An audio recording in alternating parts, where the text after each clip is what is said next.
ఈ నెల 19వ తేదీ సెమీఫైనల్ ఖురాన్ కాంపిటీషన్ అనంతపూర్ లో అయితే జరిగింది. మా నేహా తాషిఫా సెమీఫైనల్ కి గ్రీన్ ల్యాండ్ స్కూల్ తరపు నుంచి అయితే పార్టిసిపేట్ చేసింది కదా, మీ అందరికి తెలిసిన విషయమే. సెమీఫైనల్ లో నేహా ఎలా పర్ఫార్మెన్స్ చేసిందో ఆ వీడియోని ఆల్రెడీ యూట్యూబ్ లో అప్లోడ్ చేశాను. అందరూ చూసి అప్రిసియేషన్ కూడా చేశారు అందరూ. కానీ అందరికి డౌట్ ఉండొచ్చు నేహా ఫైనల్ కి చేరుకుందా లేదా అని చెప్పి. సో ఆ విషయమే చెప్పబోతున్నానండి ఇప్పుడైతే. సెమీఫైనల్ లో పర్ఫార్మెన్స్ చేసిన పిల్లలందరికీ షీల్డ్, సర్టిఫికేట్, ఖురాన్, 500 రూపీస్ కూడా క్యాష్ అయితే బహుమతిగా ఇచ్చారు. ఇక్కడ విషయం ఏమిటంటే సెమీఫైనల్ లో పాల్గొన్న పిల్లలందరికీ 500 రూపీస్ అయితే క్యాష్ అయితే ప్రెజెంట్ చేశారు. దాంతో పాటు బాగా చదివినందుకు గాను నేహాకి 500 రూపీస్ ఎక్స్ట్రా ఇచ్చారండి. కానీ డిసప్పాయింటింగ్ విషయం ఏమిటంటే నేహా అయితే ఫైనల్ కి అయితే అర్హత సాధించలేదండి.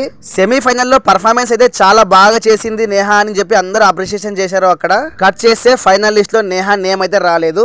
కొద్దిగా బాధ అయితే వేసింది, కానీ జడ్జెస్ యొక్క నిర్ణయాన్ని మనం గౌరవించాలి కదండి. సో మనం అయితే యాక్సెప్ట్ చేస్తున్నాము. చెప్పడం మర్చిపోయాను, నా వయసు 7 సంవత్సరాలు ఉన్నప్పుడు నేను కూడా ఇలాంటి కాంపిటీషన్ లో పాల్గొన్నాను. అక్కడ ప్రవక్త ముహమ్మద్ సల్లల్లాహు అలైహి వసల్లం గారి యొక్క 40 హదీస్లను ఏకదాటిగా చూడకుండా చదివినందుకు గాను నాకు ఫస్ట్ ప్రైజ్ అయితే వచ్చిందండి. సో ఇప్పుడు నేహా తాషిఫాని చూస్తా ఉంటే చాలా ముచ్చటేస్తుంది, ఎందుకంటే తండ్రికి తగ్గ తనయ అనిపించుకుందండి. ఎనీవే నేహా తాషిఫా ఇలాంటి అచీవ్మెంట్స్ మరిన్ని సాధించాలి, మరియు మీ యొక్క పేరెంట్స్ కి మరియు గ్రీన్ ల్యాండ్ స్కూల్ కి మంచి పేరు తీసుకురావాలని కోరుకుంటున్నాం మేము. All the best Neha Tashifa for your bright future.